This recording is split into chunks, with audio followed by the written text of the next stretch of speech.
Doors opened with a soft chime, and every conversation in the lobby froze. My heels clicked against the marble as I stepped out, confident, calm, and dressed like I belonged there. Because I did. Across the hall, my cousin Natalie's voice sliced through the air like a blade. "Who let her in?" she said loudly, laughing toward her friends. "She's like mold, keeps coming back no matter how many times you scrub it off." The laughter that followed was sharp and cruel. I didn't flinch. Not anymore. "Before we begin, drop a comment and tell us where are you from and from which city you're watching our videos?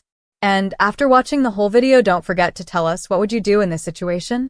Be honest. Tell me in the comments below. We read every comment.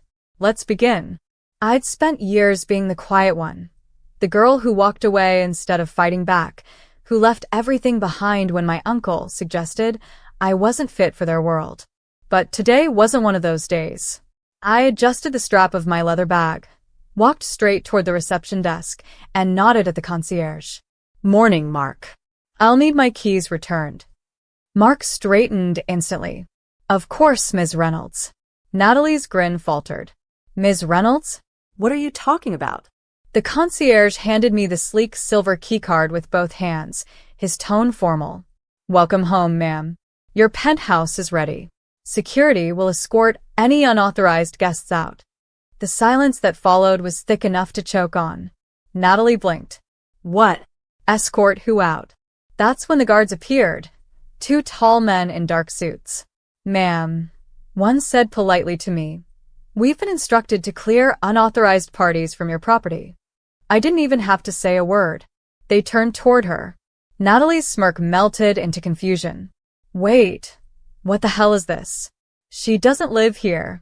My uncle." "Correction," I said softly, finally meeting her eyes. "My late uncle. And the deed's been transferred." Her voice broke. You can't just." "Try me." The guards moved forward. The sound of her stilettos clicking backward echoed across the lobby. She tried to laugh it off, but her face had gone pale. "You're bluffing. You always were." I smiled faintly. "You'll find I stopped bluffing when I stopped needing your approval," her friends whispered as she was led toward the glass doors. Natalie spun around one last time, her voice trembling. "You think this makes you better than us?" I tilted my head. "No.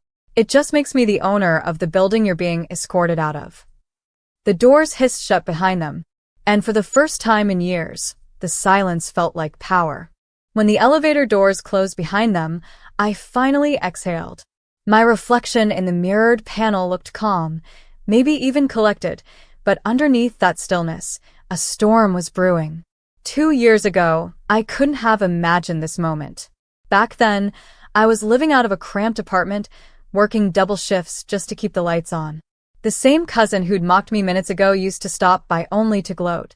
"You had your chance, Claire," she'd said once, sipping coffee from a mug I couldn't afford. "You should have married someone rich instead of chasing those silly dreams." That silly dream had turned into Reynolds Holdings, my own company. I never told her how it happened. I didn't need to. Some victories speak loudest in silence. As the elevator ascended, my phone buzzed. A message from my assistant, Jason. "Jason, legal transfer complete. You're now sole owner of Penthouse 47 and 48. Welcome home." I smiled faintly. Welcome home. 2 words I hadn't heard in years. When the doors opened, the penthouse greeted me like a memory resurrected, floor-to-ceiling windows overlooking the skyline, sunlight spilling across marble floors, and the faint scent of cedar from the furniture I'd chosen years ago before everything went wrong. I ran my hand along the back of the sofa. It was exactly how I remembered it. My uncle hadn't changed a thing since he'd kicked me out. "Because family doesn't hand things to failures," he'd said, that day echoing in my head like a bad song. "Natalie understands how this business works. You don't." He'd smirked as I stood by the door, my bags packed and my pride shattered. "Go chase your dreams, Claire. Just don't come running back when they fall apart." And I hadn't. I'd built something from nothing, alone, bruised, and determined. I'd worked in freezing warehouses, managed inventory on night shifts, and pitched investors who laughed in my face. But the moment my startup merged with the very corporation that once fired me, everything changed. I didn't just rise. I took the seat they thought I'd never deserve. Now, standing here, the city stretched out before me like an empire finally under my name. The intercom buzzed. Mark's voice came through, cautious. "Ms. Reynolds, the guests have left." They were, not very happy. "Neither was I said quietly. "Thank you, Mark." He hesitated. "It's good to have you back, ma'am." I ended the call, but his words lingered. "Good to have you back." I poured a glass of water and stared out the window. It wasn't just revenge that brought me here. It was something heavier. The kind of justice life rarely gives unless you fight tooth and nail for it. Behind me, my phone buzzed again, this time with a call. Natalie. I let it ring once. Twice. Then I answered. "What do you want?" I said, voice steady. Her tone was shrill, cracking under panic. "You think you can just take everything? That penthouse was my dad's. You're nothing without this family." "I was nothing because of this family," I replied. There was silence, then a bitter laugh. "You think people respect you? You're just playing rich. Everyone knows you begged for investors. You probably sold your dignity too." I cut her off. "Careful, Natalie. You're talking to the woman who signs your department's paychecks now." Her voice broke. "What are you saying? You didn't check your company email this morning, did you?" I said softly. "Reynolds Holdings acquired Montgomery Estates last night. That means I own more than just this building." For a moment, I heard nothing, no breathing, no noise, just silence. Then she whispered, "You bought us?" "Bought you?" I let out a short laugh. "No. I bought the company that owns your job, your condo, and your lifestyle.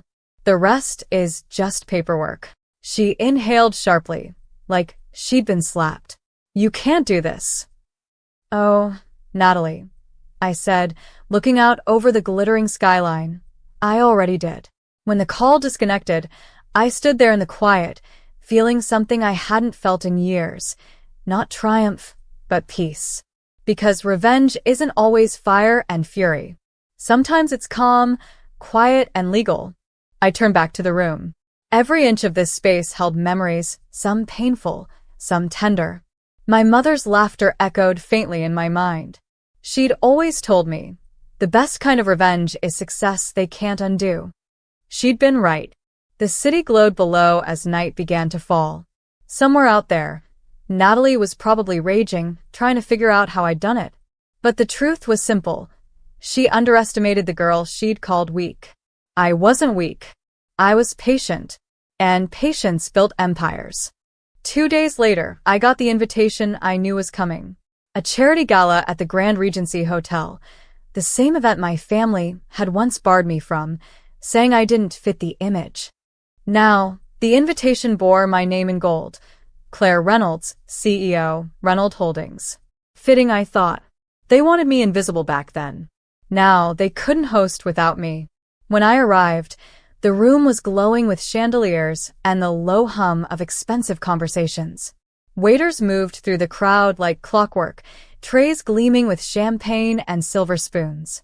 I'd been to enough of these events to know that beneath all that glitter, the whispers were sharper than glass. As soon as I walked in, heads turned. Some smiled, some stiffened, and a few whispered into their glasses. I ignored them all. The only person I was looking for stood near the piano, Natalie, draped in a scarlet gown that screamed money she didn't earn. Her eyes found me instantly. I could almost see her jaw clench. She didn't wait long. With a glass of champagne in her hand and venom in her smile, she walked straight toward me. "Well, if it isn't the prodigal cousin," she said, her tone sweet and toxic. "Enjoying your stay in my penthouse." "My penthouse," I corrected softly. "But yes, it's comfortable. Thanks for keeping it clean all those years." A few nearby guests turned to look, curious, hungry for drama. Natalie noticed and raised her voice just enough for everyone to hear. "Oh, please. We all know what really happened. You lucked out, didn't you? Some investor took pity on you and handed you a fortune." The air around us tensed. I smiled slightly. If that's what helps you sleep at night, go ahead. She leaned closer, lowering her voice now, sharp as a blade. You can buy buildings, Claire, but you can't buy class. Everyone still knows where you came from. Don't think money changes that. I didn't flinch. You're right, I said, tone calm. Money doesn't buy class, but it does buy microphones. Her brows furrowed, confused. At that exact moment, the host at the podium tapped the mic. Ladies and gentlemen, we'd like to welcome our newest sponsor, the woman who single-handedly rescued Montgomery Estates from bankruptcy, Ms. Claire Reynolds. Every spotlight in the room turned to me. The applause was instant, loud, real, and thunderous. I could feel Natalie's grip on her champagne glass tighten until it trembled. I stepped toward the stage, heels clicking with quiet authority. The same floor she used to walk over me on. Taking the mic, I smiled at the crowd. Thank you. It's an honor to stand here tonight. Some of you may remember me from a time when I didn't belong in rooms like this. But life has a funny way of changing the guest list. A few polite laughs echoed through the hall. I could feel Natalie's eyes burning holes into my back. I continued, steady and unshaken. This city taught me that sometimes the people who shut doors on you are just making space for you to build your own. And when you do, don't knock. Own the building. Applause again, longer this time. Cameras flashed.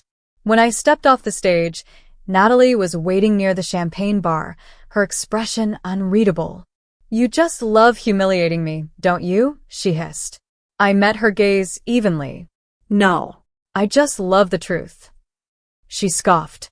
You think you've won? You're still alone. You've got power, but no one who loves you. That one stung, but only for a second. I took a slow breath. Maybe. But I'd rather be alone than surrounded by people who cheer when I fall. Her lips parted, but no words came out. Behind us, a few of her friends pretended to chat, but were clearly eavesdropping. The same women who'd laughed at me in the lobby days ago. One of them whispered, "She actually owns the building?" Natalie turned, her face paling. "Let's go," she snapped, storming toward the exit. I didn't stop her.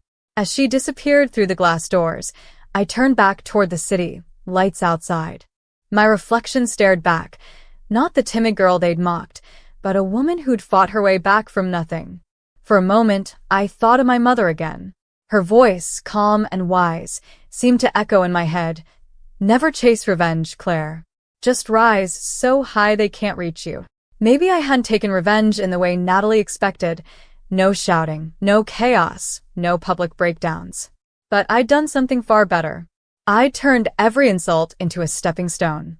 Later that night, as I left the hotel, the doorman smiled and tipped his cap. "Good evening, Ms. Reynolds. Your car's ready." I paused. My car, a black Bentley with tinted windows. The same brand my uncle once told me I'd never sit in without borrowing someone's keys. I smiled faintly as the driver opened the door. "Thank you." As the city lights blurred past, I thought about how fragile power really is, how quickly it shifts when you stop begging for it. I wasn't the same woman who used to stand outside that penthouse, holding back tears. I was the woman who owned it. And that was enough. A week passed. The city moved on, but Natalie didn't. By Monday morning, my inbox was flooded with half-truths and anonymous messages, whispers of a scandal, accusations about how I'd stolen the penthouse, even fake screenshots that looked conveniently damaging. Her style was predictable. When she couldn't win with words, she tried to destroy with lies. Jason, my assistant, stormed into my office, jaw tight. "Claire, someone's trying to spin a story online. They're saying you used insider connections to take over Montgomery Estates. The source is..." Natalie. I didn't react. I just leaned back in my chair and said quietly, "Let her." Jason blinked. "You're not going to fight back?" "Oh, I already did," I said, turning my laptop screen toward him. "Check the news." On the front page of the city's business journal was a headline that made him grin. "Claire Reynolds donates $5 million to housing charity for women starting over." I'd signed the papers that morning. Timing, after all, is everything. She wanted a scandal, I said, standing up, so I gave her a story. The truth one. By afternoon, reporters were calling my office, not to question me, but to praise the move. A woman who built herself from the ground up, one article said, now helping others do the same. Jason laughed under his breath. That's going to burn her alive. I smiled faintly. I don't need to burn anyone. Some people do that on their own. Later that night, as I stood by the penthouse window watching the city lights flicker, my phone buzzed again. Natalie. This time, I answered. Her voice was quieter than before, stripped of venom. You really went through with it, she said. You made everyone love you. I took a slow breath. I didn't make them love me, Natalie. I just stopped giving them a reason to doubt me. Silence. Then she muttered. I wanted you to hurt. You made us all look small. You did that yourselves, I said calmly. I just stopped playing along. She didn't reply. I could hear her breathing, shaky and uneven. Then she whispered something I never expected to hear. I'm sorry. For a moment, I didn't know what to say. Apologies weren't part of Natalie's vocabulary. I never wanted to take what was yours, I said softly. I just wanted to build something that was mine. The line went quiet. Then she said, almost brokenly, I don't know who I am without the family's name. I felt something shift inside me, not pity, but understanding. Then maybe it's time you find out, I said gently. You're stronger than you think. You just never had to be. She hung up without another word. I stared out the window again, the skyline reflecting in the glass. For the first time, I didn't feel anger or triumph. Just peace. Because revenge isn't about watching them fall. It's about standing tall when they thought you never would. A knock on the door pulled me back. Mark, the concierge, stepped in holding an envelope. This just arrived for you, Ms. Reynolds. Inside was a small note, no name, no signature, just 5 words in familiar handwriting. You earned this. Be proud. I didn't need to guess who sent it. My late uncle had written those exact words to me when I graduated college. Maybe Natalie had found one of his old letters and sent it. Maybe it was her way of saying goodbye. Either way, it didn't matter. I turned toward the window again, letting the city lights wash over me. For the first time in years, I didn't feel like I was trying to prove anything. I was home. Not because I owned the penthouse, but because I'd finally owned myself. And in the quiet,